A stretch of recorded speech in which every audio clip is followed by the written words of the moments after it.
우리가 이 주기도문, 물론 이 뒤에 마지막 부분이 있습니다. 그러니까 본문을 읽었다시피 알지만 가로를 쳐가지고 나온 나라와 권세와 영광이 아버지께 영원히 있사옵나이다 라는 이 기도문이 남아 있습니다. 그러나 이 문을 따로 다루지 않는 이유는 아마 오늘 말씀을 나누면서 마지막에 같이 이제 좀 정리가 될 수 있는 부분일 것 같아서 특별히 이제 따로 빼놓지 않고 오늘 말씀을 통해서 함께 이야기를 나누려고 합니다. 오늘 특히 이제 우리가 이 주보의 그 13절 말씀의 후반부, 이 가로로 쳐 있는 부분은요, 왜 가로로 쳐 있냐라는 것들에 대해서 이제 이야기해 보면 성경에도 그 주석에 좀 나와 있을지 모르겠지만 이 가로로 되어 있는 부분은 성경의 이제 고대 사본, 가장 오래된 사본에서는 이 부분이 없다라고 얘기를 하고 있습니다. 그리고 좀 후기 사본에 봤을 때 이 부분이 나타나는 것으로 봐서는 아마도 이제 시간이 흐르면서 이제 이 성경을 기록하는 사람들이 아마 이 부분을 이제 첨가해서 기록했을 것이다라는 이제 이야기를 이제 신학자들이 이야기를 합니다. 그런 의미에서 이 부분은 어떻게 보면 실제 하나님께서 말씀하셨던 부분에서는 크게 다뤄지지 않았던 부분. 또 우리가 마태복음뿐만 아니라 누가복음에서도 주기도문을 볼 수 있는데요. 누가복음에서도 이 부분이 없습니다. 없어요. 그러다 보니까 이 부분은 아마 후기에 어떤 교부들이라든가 어떤 후기의 이런 기록하는 이제 성도들을 통해서 어떤 이런 사람들을 통해서 아마 좀 첨가가 이제 후첨이 됐을 것이다라고 이제 보여지는 부분이다. 그래서 가로로 표시하고 있습니다. 그러나 우리가 이제 주기도문을 실제적으로 고백하는 부분은 이 부분까지죠. 이 가로로 되어 있는 부분까지 우리가 이야기를 합니다.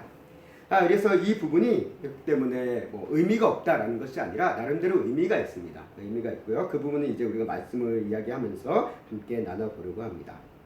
우리가 오늘 마지막 부분, 우리를 시험에 들게 하지 마시옵고라는 지난주죠. 지난번 우리가 기도의 내용을 통해서 오늘 마지막 부분, 다만 악에서 구하시옵소서라는 부분은 어떻게 보면은 이 부분, 앞서 나왔던 우리를 시험에 들게 하지 마시옵고라는 부분에 대한 어떤 부연 설명이다라고도 보기 합니다. 그래서 그 이유가 뭐냐라고 했을 때 누가복음에 보면요, 우리를 시험에 들게 하지 마시옵고까지만 있고 다만 악에서 구하시옵소서가 없습니다. 그러다 보니까 이 부분은 아마 마태가 성경을 기록하면서 이 부분, 우리를 시험에 들게 하지 마시옵고라는 부분에 대한 조금 더 구체적인 설명일 것이다라고 이제 이해를 하기도 합니다.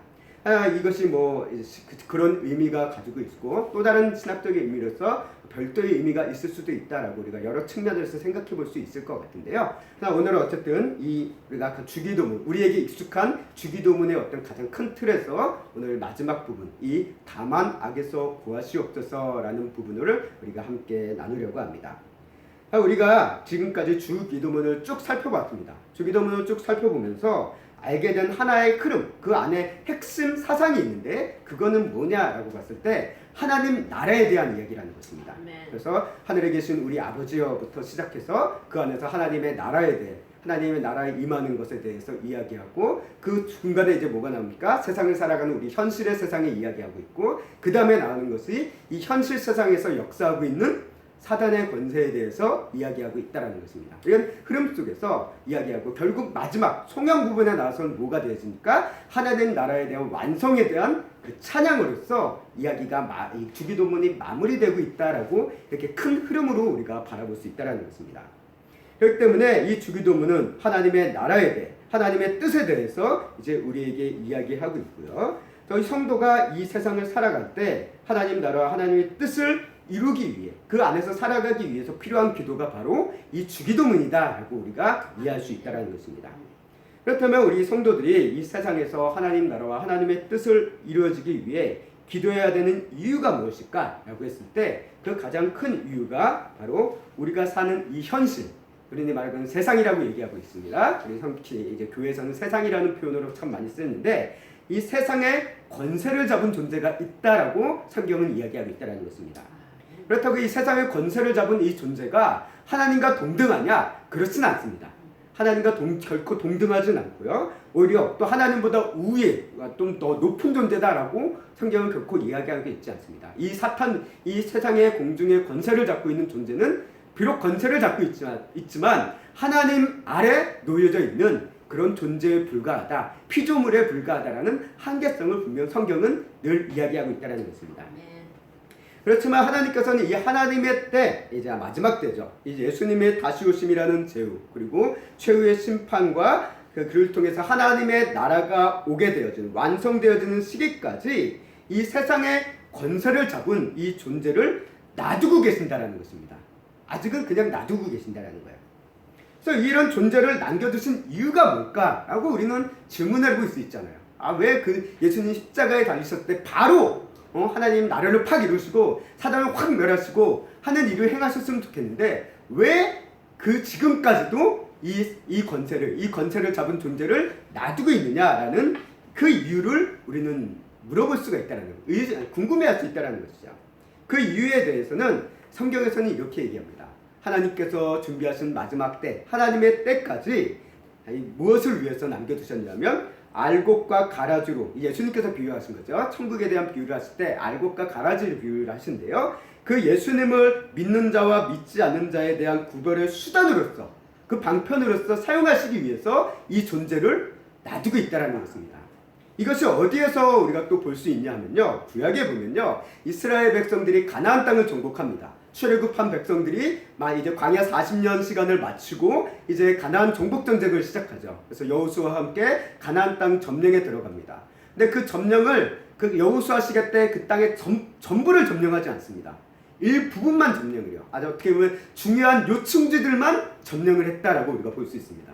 그리고 나머지 땅들을 아직 점령에 대한 상황 가운데 하나님께서 그 백성들을 향해서 그들이 결국은 이 여호수아 세대가 끝날 때까지 그 땅을 제대로 점령하지 못하고 있는 모습을 보시면서 어떤 얘기를 하십니까? 내가 이 가나안 땅 족속을 이제 더 이상 쫓아내지 않을 것이다 라는 얘기를 하세요. 그 이유가 뭐냐 하면 이들을 통해서 너희들이, 이스라엘 백성 너희들이 나에게 순종하느냐 순종하지 않느냐를 내가 보겠다라는 말씀을 하신다라는 것입니다. 하나님께서 이 가나안 족속을 분명 멸하시고자 하는 크신 뜻이 있었음에도 불구하고 이스라엘 백성들이 분수종합으로 남아있는 이 가나안 족속을 무엇을 위해서 사용하시냐면 이스라엘 백성들의 그 신앙을, 믿음에 대한 어떤 순종에 대한 자세를 보기 위한 하나의 척도로서 사용하시기 시작했다는 것입니다. 어떻게 보면 하나님께서 이 땅에, 물론 하나님의 그 크신 뜻은 우리가 알 수 없습니다. 그러나 사단이라는 이 공중권세를 잡은 이 악한 세력을 남겨두신 이유 중 하나는 하나님께서 이 사단을 통해서 우리 성도들의 믿음을 보시고 그 믿음 안에서 굳건히 서는 자들과 그렇지 못한 자들을 구분하기 위한 수단으로서 하나님께서 이 존재를 놔두고 있다라는 것으로 우리가 볼 수 있다는 것입니다. 이게 또 어디에서 등장하냐면 요한계시록을 통해서 그런 부분들이 나옵니다. 그래서 나중에 보면은 이제 우리가 흔히 얘기하는 짐승의 표를 받느냐 이런 얘기들이 있잖아요. 666이다라고 해서 이런 거에 대해서 여러 가지 다양한 해석들이 나오곤 하는데 그런 해석들을 우리가 제쳐두고요. 하나님께서 그 짐승의 표를 받는 자와 그렇지 않은 자들을 통해서 분명 하나님의 백성과 하나님의 백성이 못된 자들을 분명 구분할 것이다라는 것을 요한계시록에서도 언급을 하고 계신다는 것입니다. 이런 의미로서 하나님께서는 이 사단이라는 그 존재를 아직도 놔두고 계신다라고 우리가 오늘 이 성경의 이런 흐름 속에서 발견해 볼 수 있을 것 같습니다. 물론 그 이면에 또 다른 하나님의 계획은 우리가 모르지만 성경을 통해서 우리가 볼 수 있는 측면은 그런 부분일 것이다라고 우리가 생각해 볼 수 있다는 것이죠. 그래서 우리가 요한계시록 13장 8절 말씀에 오늘 보면 이렇게 이야기 나와 있습니다. 우리 한번 보도록 할까요? 우리 화면에 나와 있습니다. 13장 8절과 15절 말씀 함께 읽겠습니다. 시작. 죽임을 당한 어린 양의 생명책에 창세 이후로 이름이 기록되지 못하고 이 땅에 사는 자들은 그 짐승에게 경배하리라. 25절도 읽겠습니다. 누구든지 생명책에 기록되지 못한 자는 불못에 던져지라. 생명책이라는 얘기가 나오고 그 생명책에 기록되지 못한 자들은 반드시 다 짐승에게 경배할 것이다 라는 이런 구분이 이루어질 것이다 라고 하나님께서는 성경을 통해서 우리에게 말씀하고 계신다는 것입니다. 그런 의미를 통해서 사단이라는 존재를 하나님께서는 놔두고 알곡과 가라지를 구분하기 위한 수단으로서 놔두고 계신다라는 것을 우리가 볼 수 있다는 것이죠. 이렇게 하나님의 나라로부터 이제 시작되어서 이 땅에 하나님의 나라와 하나님의 뜻이 이루어지기 위해서 반드시 이렇게 부딪혀야 되는 존재가 있는데 그것이 뭐냐? 공중권세를 잡은 자, 우리가 흔히 사단이라고 하는 이 존재를 우리가 인식할 수밖에 없다는 것입니다. 자, 이 주기도문의 마지막 기도 내용이자 그리고 청원이 바로 이 사단과 관련된 내용이다라고 우리가 볼 수 있습니다. 우리가 다만 악에서 구하시옵소서라는 이 기도문에서 봤을 때 이야기하는 이 악이 의미하는 궁극적인 악이 뭐냐라고 봤을 때 그것은 사단이다라는 것이죠. 사단이라는 것. 그래서 이 앞서 나와 있는 우리를 시험에 들게 하지 마시옵고라는 이 기도문에 대한 부연 설명으로 보는 이유도 우리가 이 시험을 주는, 우리에게 시험을 던지는 존재가 누구냐라고 봤을 때 이 악이라는 존재고 결국 그것이 사단이다라고 이야기한다는 것이죠. 그런 의미에서 우리가 사단은 우리에게 유혹이라는 시험을 계속 던지고 고난이라는 시험을 우리에게 던짐을 통해서 우리를 힘겹게 하고 그 모든 우리 사람들이 힘겹게 하는 모든 근원들은 어디에 있느냐? 이 사단에게 있다라고 성경은 이 주기도문을 통해서도 우리가 발견된다라는 것입니다. 그래서 그런데 우리가 이런 질문을 해볼 수 있죠. 예수님께서는 왜 악에서 구하시옵소서라는 기도를 굳이 하라고 하신 걸까라는 질문을 해보게 됩니다. 이게 뭡니까? 우리는 예수님의 십자가를 통해서 죄사함과 하나님의 자녀됨이라는 그 은혜와 구원을 이미 입은 자들이에요. 그리고 이 주기도문은 그렇게 하나님의 자녀된 사람들이 하는 기도입니다. 이미 구원을 받은 자들이에요. 그런데 오늘 이 주기도문 마지막 부분에서 또 악에서 구해달라라는 이야기를 하고 있다는 거예요. 뭔가 좀 이상하다라는 느낌을 우리가 받게 되어지는데 우리 하나님의 자녀가 되었다는 것. 다시 말해 이것은 어떤 의미입니까? 죄와 사망 아래 놓여있던 우리가 이미 구함을 받았다라고 성경은 이야기합니다. 그래서 로마서 8장 2절 말씀에 보면 우리 함께 읽겠습니다. 시작. 이는 그리스도 예수 안에 있는 생명의 법이 죄와 사망의 법에서 너를 해방하였습니다. 이게 예수 그리스도를 통해서 우리에게 주어진 분명한 약속이고 또 이루어진 일이라는 것입니다. 우리는 이런 죄와 사망으로부터 해방됐어요. 구원을 받았습니다. 그럼에도 불구하고 예수님께서는 오늘 이 십자가의 복음을 통해서 구원받은 우리가 다시금 악에서 구하시옵소서라는 또 다른 이런 구원에 대한 기도를 하랴라고 하시는 이유가 뭘까라는 이런 질문을 한번 볼 수밖에 없는 이런 볼 수밖에 없다라는 것을 오늘 말씀을 통해서 준비하면서 문득 든게 됩니다. 그렇다면 우리가 이렇게 생각했어요. 예수님의 십자가의 구원이 여러 번 필요한 걸까? 라고 사람들은 생각해 볼 수 있겠죠. 그러나 결코 그렇지 않습니다. 예수님의 십자가의 구원, 예수님의 십자가 사건은 오직 단 한 번만 이루어지는 일회적인 사건입니다. 다시 이루어질 수 없는 일이에요. 예수님이 다시 이 땅에 오셔서 또 십자가에 박으시고 또 십자가에 죽으시고 하는 일이 여러 번 반복되어질 수 있는 일이 아니라는 것입니다. 그것은 단 한 번 일회적이고 그걸로 끝난 완벽한 사건이라는 것입니다. 그래서 예수님의 십자가 위에서 이미 다 이루셨다라고 하는 선언을 하신 이유는 더 이상 예수님의 십자가의 이 사건이 필요 없다라는 거예요. 이 사건이 다시금 되풀이될 이유가 없다라는 것입니다. 단 한 번으로 끝난 것이기 때문에. 자, 하나님의 뜻을 이루셨고 죄와 사망의 문제도 해결하셨고 사단에 대한 승리도 이미 십자가의 사건을 통해서 이미 다 이루셨다라는 사실입니다. 그렇기 때문에 이런 의미로서 봤을 때 악에서 구하시옵소서라는 이 기도가 우리를 향해서 다시금 예수님의 십자가의 구원에 대한 어떤 사건, 그에 준하는 사건이 다시금 우리에게 필요하다, 구원에 대한 어떤 사건이 필요하다라는 그런 의미가 아니다라는 것을 우리는 성경의 가르침을 통해서 우리는 분명 볼 수 있다는 것입니다.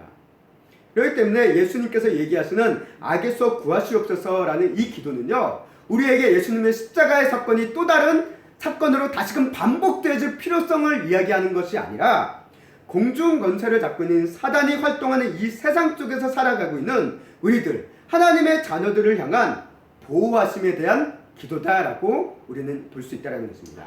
그래서 예수님께서 최후의 만찬 하실 때 이제 제자들을 향해서 수많은 기도를 하시잖아요. 특히 요한복음 17장 말씀이 예수님의 기도의 내용인데요. 그 기도의 내용 속에서도 이와 비슷한 문구를 우리가 보게 되어집니다. 기도문을 보는데 요한복음 7장 15절 말씀 함께 읽겠습니다. 시작. 내가 비옵는 것은 그들을 세상에서 데려가시기를 위함이 아니요 다만 악에 빠지지 않게 보존하시기를 위함이니이다. 아멘. 정말 예수님의 주기도문에서 말씀하신 그 맥락은 이 요한복음 17장 15절 말씀에서 그 맥을 같이 한다라고 우리가 볼 수 있습니다.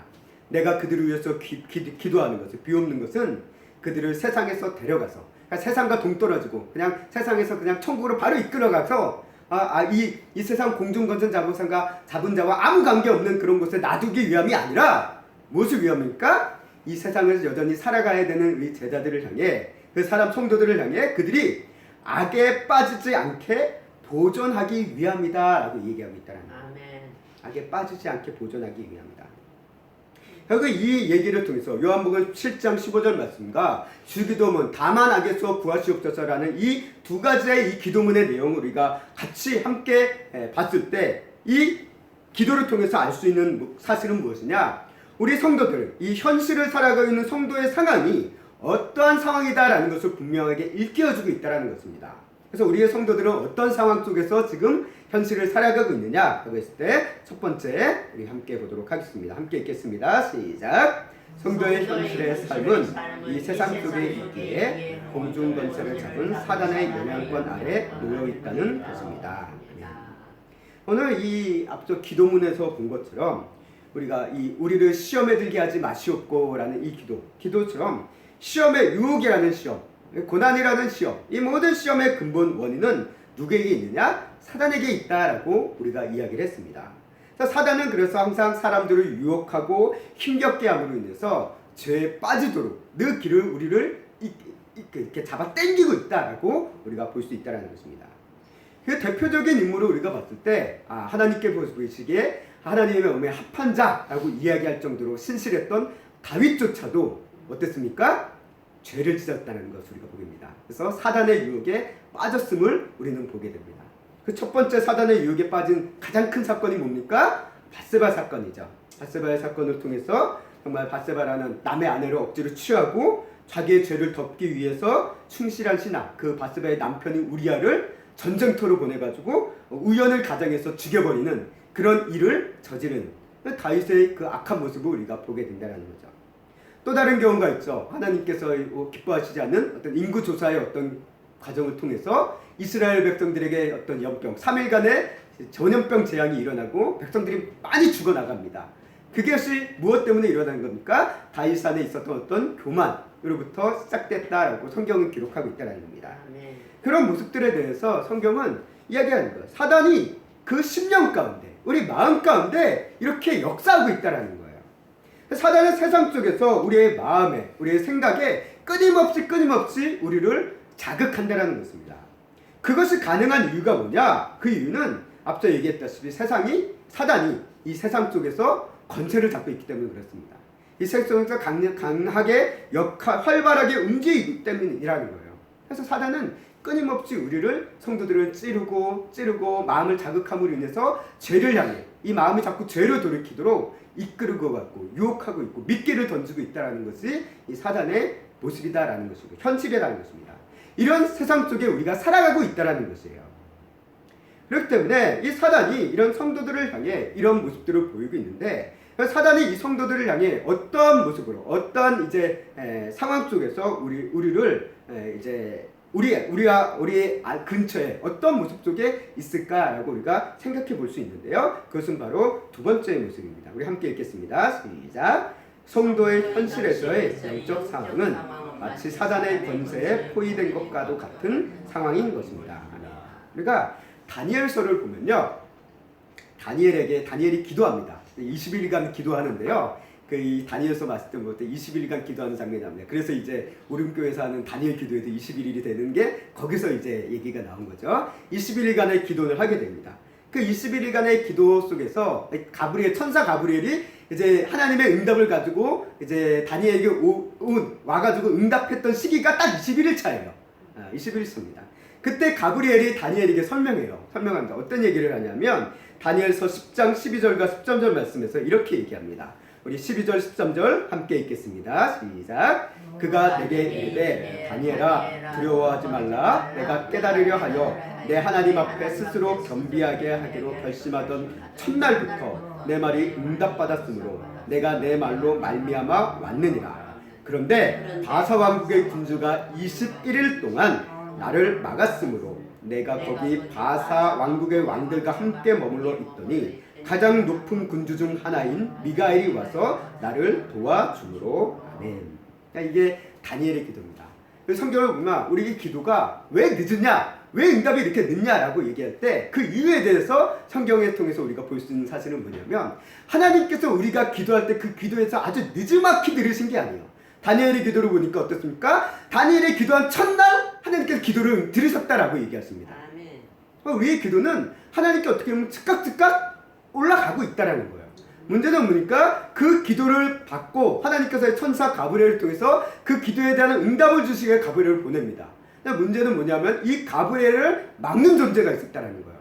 바사왕의 군주가 나를 막았다라고 표현하고 있습니다. 바사왕의 군주. 바사왕의 군주 하면은 뭐 이 다니엘 시대가 바벨론 그리고 바사, 메대 이 시기였다라고 우리가 볼 수 있는데, 바사왕의 군주라고 했을 때 그냥 어떤 인간적인 왕을 우리가 생각해 볼 수 있지만, 여기서 얘기하는 바사왕의 군주는 뭘 얘기하고 있냐면 사단을 얘기하고 있습니다. 이 사단의 세력이 이 가브리엘을 막은 거예요. 막은 겁니다. 다시 말해 이것은 어떤 상황이라고 볼 수 있냐라고 했을 때, 제가 느끼기에는 아마 가브리엘을 막았을 때 가브리엘 오는 걸 보고 갑자기 그 앞에 쫙 진을 쳐서 막았다라기보다는, 제가 이 말씀을 준비하면서 느끼는 것은 다니엘을 아마 포위하고 있는 상황이다라고 우리가 보는 것이 더 가까울 것 맞을 것 같아요. 그래서 가브리엘이 딱 왔는데 다니엘 주변에 사단이 둘러싸고 있는 거예요. 근데 가브리엘이 뚫고 가야 되는데 못 뚫고 가는 거죠. 그 권세 때문에. 그래서 그것을 누가 도와줬냐? 이제 미가엘이 와서 나를 도와줌으로 인해서 이것을 뚫고 이제 너에게 왔다라고 얘기하는 장면이 다니엘서 12장 13절 12절 13절 말씀, 10장 12절 13절 말씀 가운데 나와 있습니다. 물론 다니엘을 포위했다라는 표현은 없어요. 그러나 제가 말씀을 준비하면서 느껴지기로는 아마 그렇지 않았을까라는 생각이 문득 들었다는 것이죠. 그래서 우리가 사단은 이렇게 가브리엘이 다니엘에게 가는 것을 막았습니다. 하나님의 응답하심을 가지고 가는 이 가브리엘을 장시간 방해하는 거예요. 그게 21일이었다는 겁니다. 21일 시간 동안 그 가브리엘을 막은 이유가 뭘까라고 생각해 봤을 때, 그 이유는 뭘까요? 가브리엘과 뭐 어떤 싸워보려고, 어떤 가브리엘을 통해서 가브리엘과 싸움을 통해서 뭐 하나님께 되들어 보려고 하는 그런 의미보다는, 제가 오늘 말씀을 묵상하기로는 어떤 영적인 전쟁 안에서 이 사단이 하나님의 세력을 이길 가능성은 1%도 없습니다. 그럼에도 불구하고 이것을 이렇게 막은 이유는 결국 뭐냐? 다니엘을 낙심시키기 위해서 막았을 것이다 라고 우리는 보게 된다는 거예요. 하나님께 신실한 자녀인 하나님의 백성들을 낙심시키기 위해서 사단은 그거를 막는 거예요. 그래서 이 장시간 막음으로 인해서 다니엘을 낙심시키려고 한 것이 21일간의 기간이었을 것이다 라는 생각을 해보게 됩니다. 실제 우리 성도님들도 그렇잖아요. 저도 그렇습니다. 하나님 앞에 간절한 기도를 드려요. 그 기도를 드렸는데 그 기도에 대해서 응답이 없을수록, 그 시간이 길어지면 길어질수록 우리는 어떻습니까? 낙심이 되잖아요. 낙심이 되면서 하나님에 대한 어떤 믿음이 흔들릴 수도 있잖아요. 이렇게 열심히 기도하는데, 이렇게 애써서 기도하는데, 이렇게 간절히 기도하는데 왜 하나님께서 내 기도를 안 들어주시지? 왜 응답을 안 주시지? 라는 이런 마음이 우리 안에 생기잖아요. 사단이 그거를 노린다는 겁니다. 그런 마음을 우리가 심어주기 위해서 막는다라는 것이죠. 막고 방해하고 하는 그런 모습이 오늘 이 다니엘서 말씀을 통해서 우리가 보게 됩니다. 그래서 우리가 아람 군대가 이제 엘리사를 잡으러 오는 때가 있습니다. 그래서 그때 엘리사가 자신을 둘러싼 하나님의 군세를 사환에게 보여줘요. 영적인 눈에서 보여주는데, 하나님의 군세, 어마어마한 하나님 군세가 자기를 둘러싸고 있는 것을 보여주는 장면이 나옵니다. 아마 그런 모습을 봤을 때 사단과 하나님의 자녀들과의 삶의 어떤 영적 전쟁은 바로 이와 같은 것 같아요. 하나님의 군세가 있고 또 군세를 바라보면서 또 둘러싸고 있는 어떤 사단의 세력, 그런 것이 있지 않나라는 우리 생각을 해보게 됩니다. 우리 성경에는 그런 부분에 대해서 명확하게 가르쳐주고 있지는 않아요. 그러나 우리가 생각해보기는 그런 모습이 있을 수도 있겠다라는 생각을, 영적인 세계에 대한 상상을 우리가 한번 해보게 되었습니다. 결국 사단의 권세는 이와 같이 우리의 눈에 보이진 않습니다. 보이지 않지만 우리 삶의 주변을 둘러싸서 포위하려고 애쓰고 있고, 또 포위하기 위해서 여전히 우리 주변에 도사리고 있다는 것입니다. 자, 우리 얼마 전이 6월 25일이었죠. 우리 6.25 전쟁 기념일이다라고 얘기하는데, 우리 북한의 기습적인 남침으로 인해서 우리 속수무책으로 밀려가지고 그야말로 적화통일이 될 법한 시기가 되었던 정말 힘든 시간이 계기가 되는 것이 6.25였잖아요. 그래서 막 밀려들고 와가지고 뭐 낙동강까지 밀려가지고 더 이상 어떻게 손쓸 방법이 없는 그 상황 속에서 그 북한군의 기세를 꺾고 역전한 가장 큰 계기다라고 한다면 우리가 인천 상륙작전을 꼽을 수 있겠죠. 인천 상륙작전을 우리가 뽑을 수 있게 됩니다. 우리가 그 인천 상륙작전에 대한 생각을 보면서 이 상륙작전을 통해서 어떻게 보면은 이 북한군의 어떤 기세를 끊고 어떤 역전의 발판을 통해서 이 남한과 연합군이 밀고 올라가가지고 북한군을 쫙 거기 북쪽까지 밀고 올라가는 그런 상황이 됐다라고 우리가 한국 이전 역사에 대해서 배울 때 그런 얘기를 종종 듣습니다. 우리가 왜 이 얘기를 하느냐? 예수님의 십자가의 복음이라는 것은 또 복음을 통해서 이 땅에 임하기 시작한 하나님의 나라는 것은 바로 이와 같은 모습이다라고 우리가 생각해 볼 수 있습니다. 사단이 활동하고 있는 이 세상, 어떻게 사단이 자신의 영역이라고 생각하고 있는 이 세상 속에 하나님의 나라가 임함으로 인해서 마치 이 세상에 뭐가 시작된 거냐면 인천 상륙작전과 같은 그런 작전이 시작되어진 거예요. 하나님의 나라가 그곳에 생김으로 인해서 사단은 자신의 영역을 빼앗기고 그로 인해서 이제 자신의 어떤 기세가 꺾이고 그 영역들이 점점 이뤄져가는 그런 상황 가운데 사단이 놓여 있는 겁니다. 그런데 이렇게 전쟁을 우리가 보다 보면 전쟁에서 이렇게 빼앗긴 요충지를 다시금 탈환하려는 모습이 항상 있습니다. 그래야지 기세를 안 잃거든요. 그래서 이 요충지를 빼앗기 위해서 특히 전쟁의 어떤 승패와 어떤 전환점이 될 수 있는 그것을 빼앗기 위해서 요충지일수록 치열하게 그것을 빼앗고자 적들은 달려든다는 것입니다. 그를 위해서 늘 사용하는 것이 뭡니까? 포위하는 것, 포위해서 보급을 끊고 그걸 고립시켜버리는 것, 그런 모습들이 우리가 있다라는 것입니다. 우리가 6.25 관련된 어떤 전쟁 영화들을 보다 보면 어떤 그런 얘기들을 다루는 영화들이 좀 있었습니다. 그래서 제가 잘은 모르겠는데 어떤 고지 안에 있어가지고 그것을 지키기 위해서 싸우는 우리 국군과 또 북한군 거기를 어떻게든 빼앗아 보려고 막 달려드는 고지를 탈환하기 위해서 달려드는 어떤 북한군에 대한 어떤 그런 이야기들을 다룬 전쟁 영화들을 있다라는 것을 제가 알고 있는데요. 그와 같은 것이죠. 수많은 군사를 포위하고 보급을 끊고 방해합니다. 사단이 지금 역사하고 있는 형식이 이와 같은 것이다라고 우리가 생각해 볼 수 있다는 것입니다. 죄의 종로를 타던 우리가 하나님의 자녀가 됨으로 인해서 이제 하나님의 나라가 우리로부터 시작되어진 거예요. 다시 말해 사단은 그만큼 자신의 영역을 빼앗긴 겁니다. 그렇기 때문에 그 영역을 다시금 되찾기 위해서 사단은 우리 주변을 다시 포위하는 거예요. 포위하면서 공격한다는 것입니다. 그래서 이 포위하고 공격하는 수단이 뭐냐? 사단이 직접적으로 어떤 귀신을 보내서 우리 귀신 들리고 하는 그런 일들은 흔치 않은 일이죠. 대부분 우리를 공격하는 방법은 뭐냐면 유혹과 시련입니다. 유혹과 시련. 그래서 우리를 유혹하는 거예요. 고련을 줍니다. 그래서 우리를 무너뜨리려고 합니다. 그런 방법으로 우리 그리스도인들을 주변을 포위하고 있다는 거예요. 그 대표적인 게 구약을 보면 아수르의 사네립 왕이 남유다의 히스기야 때 침공하는 장면이 나옵니다. 그때 예루살렘 성을 포위해요.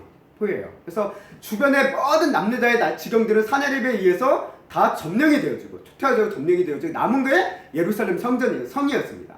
그것을 딱 둘러싸고 있는 거예요. 둘러싸고 있으니까 고립되어진 거죠. 더 이상 어떤 물건 보급을 받을 수 있는 데도 없고 또 어떤 도움을 요청할 수 있는 데도 없으니까 고립되어져 있는 현장 가운데 놓여져 있는 것이 그 사네립 히스기야 왕의 시대였습니다.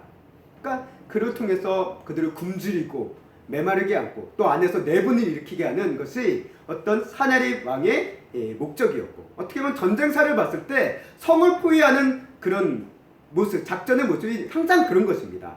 고립시켜서 보급을 끊고 그 안에 어떤 갈등을 일으키고 분열하게 만들고 자중질환하게 만들어서 그 성을 결국 점령하게 만드는 그런 이야기들을 우리가 전쟁사를 통해서 보게 되어졌는데, 사단이 우리를 향해서 보여주는 모습이 이런 것입니다. 우리 그리스도인들을 사단의 권세가 포위하고 있고, 이를 통해서 우리 안에 수많은 갈등을 일어나게 만듭니다.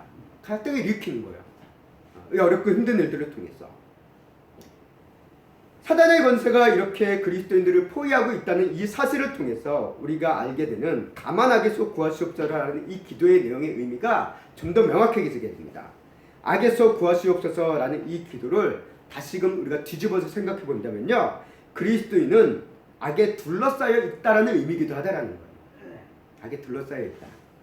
그래서 베드로전서에서도 이런 영적인 상황에 대해서 분명히 이렇게 얘기합니다. 베드로전서 5장 8절 말씀 우리 함께 읽겠습니다. 시작. 근신하라 깨어라 너희 대적 마귀가 우는 사자같이 두루 다니면 삼킬 자를 찾느니. 대적 마귀가 우는 사자가 두루 다니면 삼킬 자를 찾는데요. 마귀가 멀리 있는 게 아닙니다. 마귀가 멀리 있어서 우리랑 동떨어진 게 아니라 마귀는 우리 가까이 있다라는 거예요. 우리 주변을 살피고 있다라는 거예요. 우리 주변을 두루 돌아다니고 있다라는 겁니다. 우리 주변을 포위하고 있다라는 거예요. 그런 상황 속에 살아가는 것이 우리 그리스도인들의 현실이고 그것이 영적인 상황의 현실이라는 것입니다. 그런데 우리가 그 가운데서도 감사할 수 있는 것은 무엇이냐면 이런 사단은 하나님 나라 영역 안으로 결코 직접 침투하지 못합니다. 침투할 수는 없어요.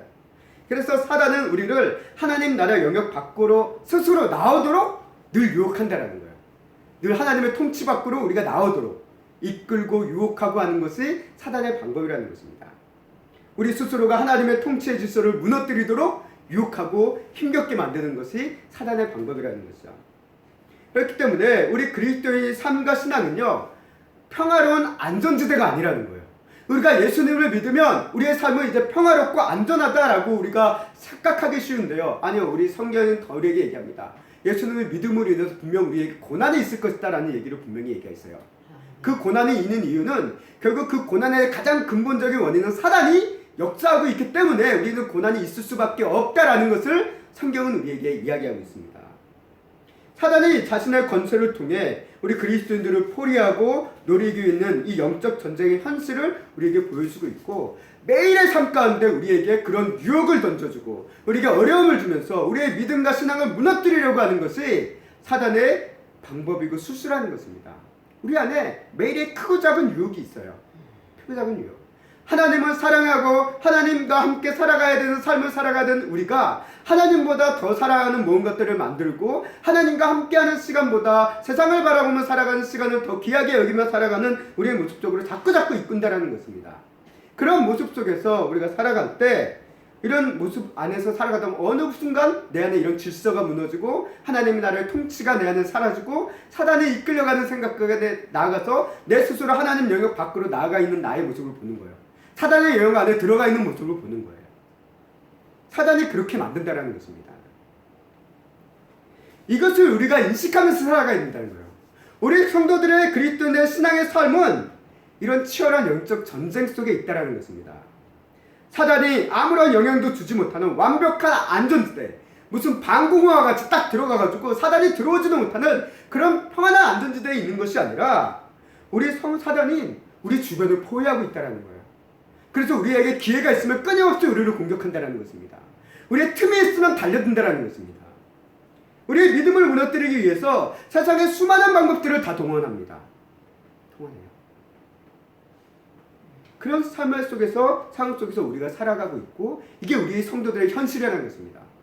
하나님 나라가 이 땅에 조금씩 임하고 있지만 여전히 이 땅에 역사하는 사단의 권세, 그 사단의 영역, 그 활동, 그로 인해서 우리가 이렇게 힘겨운 신앙생활을 하고 있다는 것을 성경은 우리에게 얘기해주고 있고 예수님께서 그것을 우리에게 밝히고 있다는 것입니다.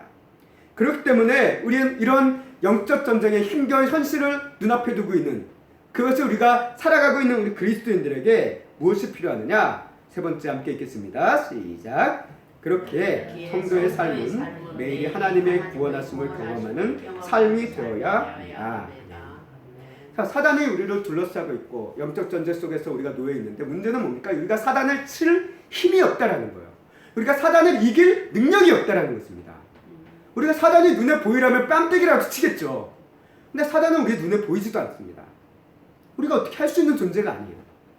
그렇기 때문에 이 강력한 사단, 세상의 공중거설을 잡고 그 뒤에서 그림자와 같이 세상을 좌지우지하고 있는 그 강력한 존재 앞에 그를 물리칠 수 있는 존재가 누구냐? 예수님께서 말씀하시는 오직 한 분 하나님밖에 없다라는 것을 성경이 얘기하고 있다는 거예요. 우리를 구해주실 그분, 유일한 분은 오직 하나님 한 분이다라고 얘기하고 있습니다. 그래서 다시 구약의 히스기야 왕의 시대로 넘어갔을 때 히스기야 왕도 예루살렘 성이 포위됐을 때 사네비라는 그 아수르의 강력한 제국이 예루살렘을 포위하고 있고 그 주변의 여러 성읍들을 다 점령하고 있는 상황 가운데 더 이상 이 방법을 헤쳐나갈 수 없을 때 히스기야 왕이 의지했던 것이 누굽니까? 하나님을 의지합니다. 하나님, 우리는 이 강력한 하나님 왕, 제국의 이 군대를 물리칠 힘이 없습니다. 능력이 없습니다. 우리 이 악으로부터 우리를 구원해 줄 수 있는 어떤 존재가 하나님밖에 없습니다. 그러니 우리를 구하여 주시옵소서라고 기도하는 장면이 나옵니다. 이사야 선지자를 통해서 함께 기도하고 백성들과 함께 기도하는 장면이 나와요. 그리고 그런 기도 속에서 하나님께서는 이 사나이라는 존재를 물리쳐 주십니다. 그를 떠나가게 하시고 그 군대를 물리쳐 주시고 그로 인해서 하나님의 그 구원, 정말 포위되어 있는 그 힘겨운 상황, 그 악에서 구하시옵소서라는 말 그대로 하나님께서 구해주시는 그런 상황을 우리가 보게 된다는 겁니다. 마치 우리의 삶도 마찬가지입니다. 성도들은 분명 이 사단의 포위 속에 놓여 있습니다. 이런 상황 가운데 사단의 끊임없이 주는 생각과 유혹 속에서 우리가 늘 느낄 수도 있고 느끼지 못할 수도 있습니다. 그러나 그런 상황 속에서, 이런 영적인 상황 속에서 우리에게는 하나님의 구하심이 항상 필요하다는 거예요. 악으로부터 우리를 구하시는 하나님의 그 구원이, 도우심이 필요하다는 것입니다. 이런 이유에서 예수님께서는 우리에게 다만 악에서 구하시옵소서라는 기도를 말씀하고 계신다는 거예요.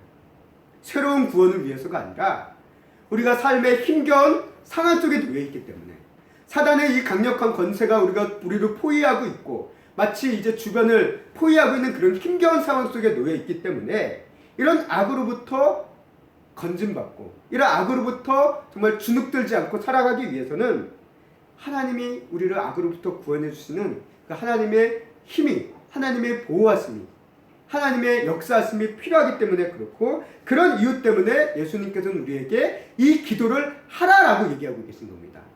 이 기도를 하라. 어떻게 보면 우리 성도님들의 삶이요, 매우 특별하고 무시무시한 무슨 범죄 도시에서 사는 것은 아닙니다. 그리고 무슨 귀신이 막 여기저기서 활동하는 그런 무슨 유령 도시에서 사는 것도 아니에요. 평범한 삶일 수도 있습니다. 그러나 평범해 보이는 그 삶조차도 그 영적인 영역에서 바라본다면 그 삶에서는 항상 뭐가 있냐면 사단의 공격과 포위라는 그 영적인 힘겨운 상황 속에 우리가 놓여 있다는 것을 우리는 깨닫고 있어야 된다는 것입니다.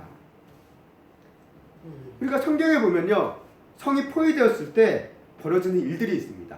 그러니까 히스기야 시대 때는 그것이 나타나지 않았는데 북이스라엘 이스라엘에서 사마리아 성이 포위됐을 때가 있습니다. 그때 어떤 일이 벌어졌냐면 보급을 받을 수가 없고 어떤 식량이 다 끊어지니까 어떤 일이 벌어집니까? 배고픔과 굶주림에 직면하면서 서로를 잡아먹기 시작합니다. 그 일이 벌어져요.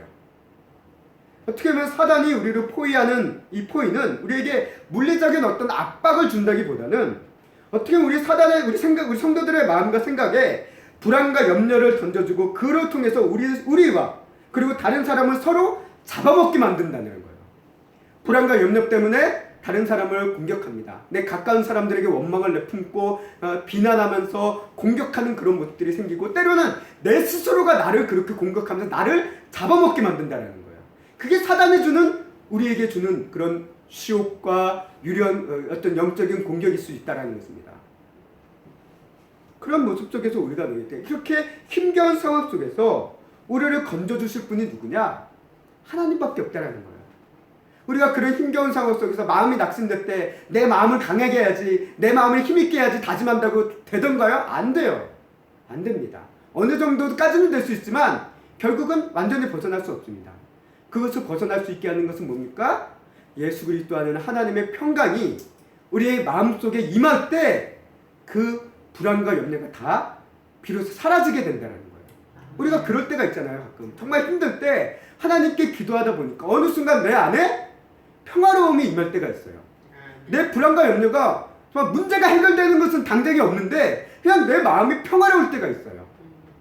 내 스스로를 잡아먹고 있는, 내 마음속을 아프게 하고 있는 그런 문제들, 그런 생각들이 어느 순간 사라질 때가 있습니다. 아멘. 그게 하나님께서 우리를 악에서 구하신 거예요. 아멘. 그런 마음속에 있는 거예요. 이렇게 우리를 구하시는 것은 하나님만이 가능하다는 것이고요. 악에서 이렇게 우리를 구한다는 의미는 무엇입니까? 결국 하나님이 악보다, 사단보다 강하다라는 것을 분명하게 선언하고 계신다는 거예요. 만약에 하나님이 이 사단과 동등한 존재였다라고 한다면 악에서 구할 수가 없죠. 비등비등한데 어떻게 구합니까?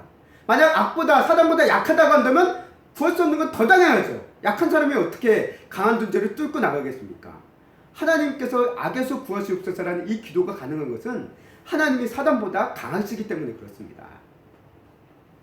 그렇기 때문에 이런 의미 속에서 우리 그리스도인들의 매일의 삶은 무엇이냐?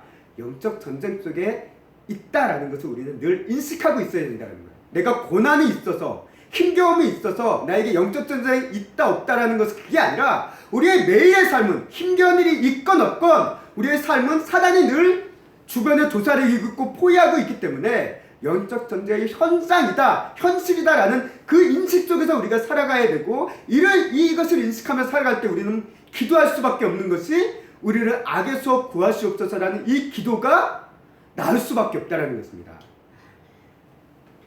사단이 역사하고 위협하고 있는 이런 영적 현실 속에서 우리를 악에서 구해주시는 하나님의 은혜와 보호하심을 우리는 경험하며 살아가야 한다는 겁니다. 이 은혜를 경험할수록, 이 은혜를 깨달을수록, 은혜를 맛볼수록 우리는 이 세상 속에서 더욱더 하나님을 바라볼 수 있고 또 그 안에서 사단의 어떤 공격 안에서도 무너지지 않을 수 있음을 오늘 성경을 통해서 우리는 보게 됩니다. 그렇기 때문에 우리는 매일의 삶에서 다만 악에서 구하시옵소서라는 이 기도를 멈추지 마셔야 됩니다. 항상 하셔야 되는 기도예요. 고난이 있어서 이 기도를 하는 게 아니라 정말 문제가 있어서 이 기도를 하는 것이 아니라 사단은 늘 우리를 공격할 준비가 되어 있고 틈만 보이면 달려들기 때문에 이를 위해서 우리는 우리를 악에서 구하시옵소서라는 이 기도가 우리에게 항상 필요하다라는 것을 늘 기억하시며 그 기도를 하실 수 있는, 그 기도를 붙잡을 수 있는 우리 성도님들이 되시기를 원합니다. 자, 이제 마지막으로 이제 정리하겠습니다. 우리 주기도문은요, 이렇게 하나님의 나라와 하나님의 뜻의 완성을 노래하는 기도예요. 그래서 하늘에 계신 우리 아버지로부터 시작해서 하나님의 나라에 대한 이야기를 이야기하고 있고, 그러나 이 하나님의 나라가 이 땅에 조금씩 임하고 있지만 여전히 이 세상이라는 사단의 공중권세를 잡고 있는 이 세상의 속의 모습이 우리 성도들이 살아가고 있기에 그 현실 속에서 필요한 필요들이 있습니다. 그것을 위해서 기도하는 청원에 대한 기도가 중간에 있고, 그 청원의 기도가 필요한 가정 가운데 결국 그것들을 필요하게 만들게는 그 문제를 일으키는 존재가 있는데 그것이 무엇이냐? 사단에 대한 이야기가 마지막에 나와 있는 것을 우리가 보게 되어집니다. 그러나 이 사단에 대한 이야기도 결국은 하나님의 나라가 완전히 임했을 때 결국은 궁극적으로 해결되어진다라는 것을 이야기하므로, 그래서 나라와 권세와 영광이 아버지께 영원히 있사옵나이다라는 이 기도로 하나님을 찬양하며颂扬하며 주기도문을 맺는 하나님의 나라에 대한 완성에 대한 이야기로 주기도문을 끝내는 것을 우리가 보게 되어집니다. 오늘 우리가 하나님의 이 나라를 바라보며 우리 주기도문을 통해 단순히 주기도문은 예수님께서 가르쳐준 기도구나, 그러니까 우리가 이 방식으로 기도해야 하는 어떤 기도의 가이드라인을 우리가 주기 위한 하나의 측면도 있지만, 그러나 이 주기도문 안에 정말 복음적이고 매우 정말 신학적인 하나님 나라에 대한 그 가치관이 이 안에 풍성하게 담겨 있다라는 것을 우리가 다시 한번 깨닫게 됩니다. 오늘 이 자리에 함께한 우리 샘교회 성도님들이 하나님의 나라를 꿈꾸며 또 하나님의 뜻인 우리의 살림이 우리의 삶 가운데, 우리의 심령 가운데 임하기를 간절히 바라며 이 주기도문을 통해 너희는 이렇게 기도하라라는 이 기도를 통해 우리가 하나님을 바라보며 기도하고 악으로부터 보호하시는 하나님의 권세만을 의지하며 사는 우리 귀한 샘교회 성도님들이 될 수 있기를, 또 기도가 회복되어지는 우리 성도님들이 되시기를 주님의 이름으로 간절히 소망하고 축원합니다. 아멘.